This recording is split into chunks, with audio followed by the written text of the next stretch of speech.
یہاں یہ بھی پتہ چل گیا کہ جو لوگ اپنے آپ کو کہتے ہیں نا ہم صرف کتاب کو مانتے ہیں، علمی کتابی ہیں، علمی کتابی ہیں، تو یہاں تو اللہ علمی کتابی نہیں، اللہ تو کہہ رہے ہیں ان لوگوں کو فالو کرو، لوگوں کو۔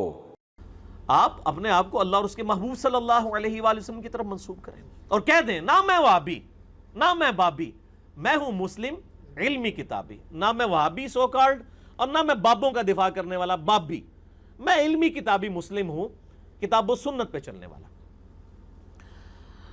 اور یہ میں اکثر ایک تلخ داستان ہے جو میں نے بتائی ہے، آپ یوٹیوب پہ جا کے میرا کلپ لکھیں بریلوی دیوبندی اہل حدیث جنگ، جس میں نے یہ ساری باتیں بتائی ہیں کہ جن بزرگوں کو بڑا پازیٹیولی پیش کیا جاتا ہے نا، جی پرانے بزرگ تو بڑے آپس میں شیر و شکر تھے اور یہ بعد والے لوگ لڑ پڑے، نہ یہ بعد والے تو بڑے اچھے ہیں ان سے میرے بھائی۔ امام احمد بریلوی المتوفا 1340 ہجری،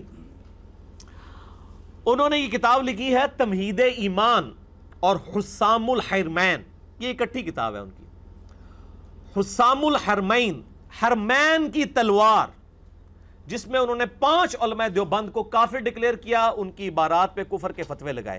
کتاب کا نام ہے حسام الحرمین، حرمین کی تلوار، اور اس پہ علماء حرمین جو اس وقت کے صوفی تھے، درجنوں علماء حرمین سے انہوں نے یعنی تقریض بھی لکھوائی، انہوں نے سگنیچر کر کے انڈورس کیا، بلکہ انہوں نے کہا کہ آپ تو 14ویں صدی کے مجدد ہیں۔ یہ 1905 میں کتاب لکھی گئی حسام الحرمین۔ اس میں انہوں نے جو الفاظ استعمال کیے ہیں میں مختصراً آپ کو بتا دیتا ہوں۔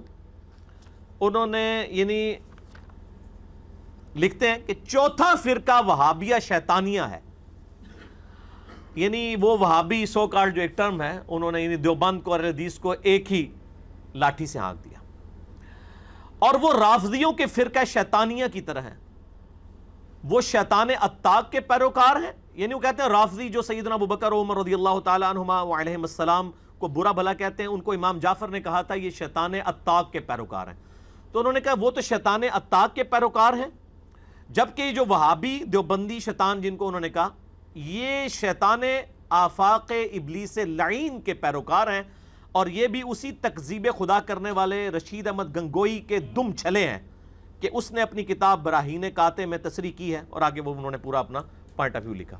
اس کے بعد انہوں نے جو اس کو کنکلوڈ کیا ہے، اللہ معافی دے، خلاصہ کلام یہ ہے کہ یہ سب کے سب کافر و مرتد ہیں۔ کافر ہیں یعنی بریلوی کے علاوہ جتنے ہیں، دیوبند ہیں، اہل حدیث ہیں، شیعہ ہیں، سب کے سب کافر اور مرتد۔ مرتد کا مطلب ہے اسلام چھوڑ گئے ہیں، واجب القتل ہیں، یہ بزرگوں کی پازیٹیونیس۔ مرتد ہیں اجماع امت، اسلام سے خارج ہیں، وہ کہتے ہیں اجماع ہو چکا ہے، اجماع سے مراد ان کے اپنا اجماع ہوا۔ اور بے شک بزازیہ اور فتاوی خیریہ اور مجمع الانہر اور در مختار وغیرہ کتابوں میں ایسے کافروں کے حق میں فرمایا گیا کہ جو ان کے کفر اور عذاب میں شک کرے خود کافر، یعنی تسی سارے کافر جڑے انہوں نے کافر نہیں کہو گے۔ اور شفا شریف میں ہے، شفا شریف 544 ہجری میں فوت ہوئے قاضی ایاز، اس زمانے پائی بریلوی دیوبندی ایک تھے مطلب مصیبتیں ایسا،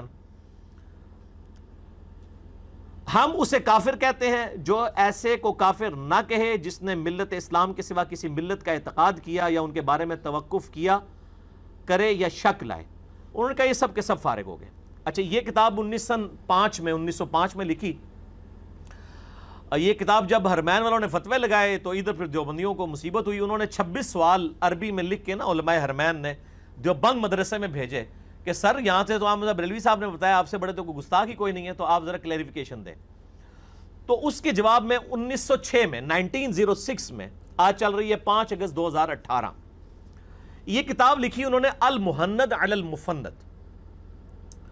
اس کا نام بھی آپ دیکھ لیں کتنا خطرناک ہے، المہند، ہند کی تلوار۔ انہوں نے لکھی تھی حسام الحرمین، حرمین کی تلوار، انہوں نے لکھی المہند، ہند کی تلوار۔ ہند کی تلوار بڑی مشہور تھی عرب کے اندر نا، یہ نبی علیہ السلام کے مبارک زمانے میں بھی المہند کہا جاتا تھا، ہند کی تلوار۔ ہند کی 2 چیزیں مشہور تھیں، ایک مسالہ جات اور تلوار، اے دو ساریاں وہ چٹ پٹی چیزیں۔ ہند کی تلوار علی المفند، ایک سٹھیائے ہوئے بابے پر، یعنی جس کا دماغ خراب ہو جائے، اور بابا انہوں نے مراد لیا احمد بریلوی صاحب کو۔ آج لوگ بیٹھ کے، وہ کراچی میں بھی ایک ایکٹر مفتی ہے، وہ بیٹھ کے کہتا ہے نہیں ہمارے سارے بزرگ ایک دوسرے کا بڑا احترام کرتے تھے، اے کرتے سن احترام۔ المہند علی المفند، ہند کی تلوار سٹھیائے ہوئے بابے کے سر کے اوپر، اور بابے سے مراد احمد رضا بریلوی صاحب. اور یہ کتاب کے مصنف ہیں خلیل احمد سہارنپوری، جو شیخ ذکریہ کاندھلی جنہوں نے فضائل اعمال لکھی ہے ان کے مرشد ہیں. اور میں اس کتاب کہتا ہوں المفند علی المفند، ایک بابا دوسرے بابے کے اوپر، ایک سٹھیا ہوا بابا دوسرے سٹھیا ہوئے بابے کے اوپر. یعنی میں بزرگوں سے ہی طریقہ سیکھا نا، انہوں نے المفند دوسروں کا تھا، ہمارے نزدیک دونوں ہی المفند ہیں، کیونکہ جب وہ کہہ رہے ہیں وہ پاگل ہیں، وہ کہہ رہے ہیں وہ پاگل ہیں، تو ایک ہی بات ہوئی. تو المفند علی المفند، ایک بابا دوسرے بابے پہ. اس کتاب کے اندر اور اس میں پھر کئی علماء دیوبند نے سگنیچر کیے، انہوں نے علماء حرمین کے 26 سوالات کے جوابات دیے، انہوں نے اس پہ بھی تقریزیں لگا دی، اور ان کا نہیں جی آپ اچھے ہیں. اور پھر دیوبندی کہتے ہیں دیکھیں جی احمد رضا بریلوی صاحب نے جو فتوے لیے تھے نا وہ واپس لے لیے حرمین کے علماء نے. نہ میرے بھائی، حسام الحرمین میں جن مولویوں کے سگنیچرز ہیں نا اور جس میں ان کے سگنیچر ہیں وہ دونوں ڈیفرنٹ ہیں. یہ نہیں ہے کہ انہوں نے اس کو بھی انڈورس کیا ہے سوائے ایک آدھ بندے کے. اے پارٹی لادا وہ پارٹی لادا ہے، یہ دو پارٹیاں ہیں جی نے، ٹھیک ہو گیا جی. تو انہوں نے دو پارٹیوں خوش رکھا ہے، اے مولوی اور اپنی پبلک کی مت ماری. نہیں، علماء نے فتوے واپس لے لیے تھے، ہمارے بزرگوں کو کلین چٹ. وہ اتنی گستاخانہ باتیں ہیں، میں تو ان کو گستاخانہ سمجھتا ہوں. میرا تو مسئلہ 71B ہے جس میں نے بریلوی دیوبندی اہل حدیث سب کے بارے میں بتایا کہ جو ان کے بزرگوں کی عبارتیں ہیں، عبارتوں کو آپ کفریہ کہیں، بزرگوں پہ فتوے نہ لگائیں. بزرگ فوت ہو چکے ہیں، ہو سکتے ہیں مرنے سے پہلے انہوں نے توبہ کر لیو. 1 ٹن کا حسن ظن رکھ لیں اپنی پگڑی کے اوپر کہ ہو سکتا ہے توبہ کر لیو. اس پہ اشری تھانوی صاحب کے بھی سگنیچر ہوئے میں، ٹھیک ہو گیا جی. اور اشری تھانوی صاحب اس میں ان کی تقریز لگی ہے، وہ کہتے ہیں میں اس کا مقرر اور معتقد ہوں، یعنی اس کتاب کو میں نے پڑھا ہے، میں قاری ہوں اس کتاب کا، المحند کو میں نے پڑھ لیا ہے، میں اس کتاب کا معتقد بھی ہوں. کون؟ اشری تھانوی صاحب.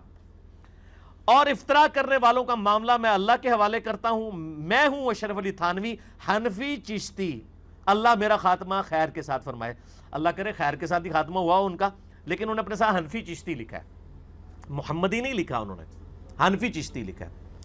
ٹھیک ہو گیا جی. یہ انہوں نے تقریز لگائی اس کتاب پہ. اچھا، اس کتاب میں بھی دیکھیں، کہتے ہیں نہیں ہمارے علماء دیوبند تو ماشاءاللہ بڑی سافٹ لینگویج استعمال کرتے تھے. یہ سنیں، وہ احمد رضا بریلوی صاحب کی جماعت کو کیا کہتے ہیں، اپنے پہلے بزرگوں کا ذکر کیسے کر رہے ہیں. وہ کہتے ہیں چونکہ ہمارے مشائخ رضی اللہ عنہم، علماء دیوبند کو انہوں نے کہا رضی اللہ عنہم،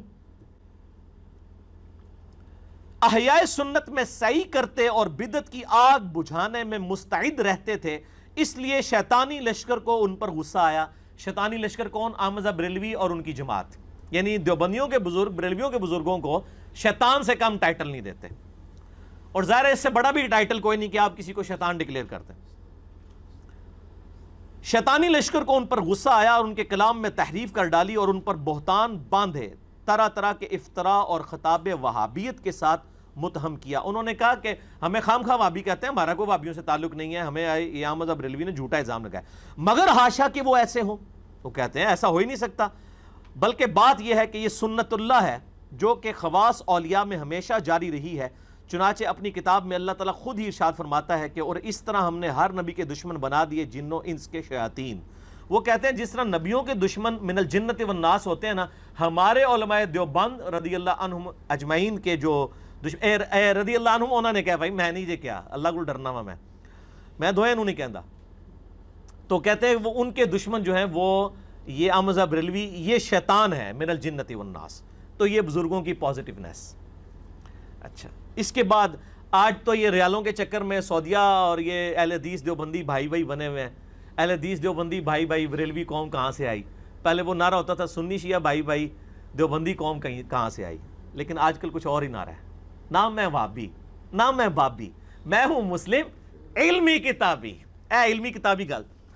یہ انہوں نے یعنی محمد بن عبد الوہاب صاحب کو، جن کو سعودیہ والے مجدد مانتے ہیں اور اہل حدیث بھی مجدد مانتے ہیں، ان کے اوپر انہوں نے کہا یہ خوارج کی ایک جماعت ہے، جنہوں نے جو ہے وہ امام وقت کے اوپر خروج کیا. اور انہوں نے کہا جو فتاوی شامی میں ابن عابدین شامی نے جو کچھ لکھا، ہمارا وہی عقیدہ ہے، یہ خوارج کی ایک جماعت ہے. ہمارے نزدیک ان کا حکم وہی ہے جو صاحب در مختار نے فرمایا، اور خوارج کی ایک جماعت ہے شوکت والی جنہوں نے امام پر چڑھائی کی تھی تاویل سے کہ امام کو باطل یعنی کفر یا ایسی معصیت کا مرتکب سمجھتے تھے جو قتال کو واجب کرتی ہے. اس تاویل سے یہ لوگ ہماری جان و مال کو حلال سمجھتے اور ہماری عورتوں کو قید بناتے تھے.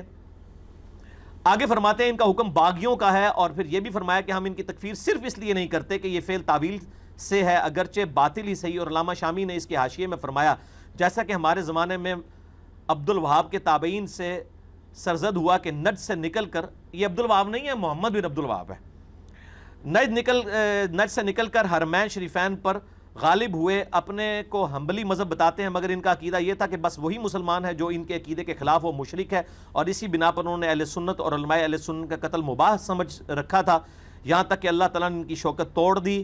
بھئی شوکت واپس آ گئی ہے تو انہوں نہیں پتا، 1925 میں دوبارہ وہ غالب آ گئے ہیں، تو اسی تو فوت ہو گئے ہو نا۔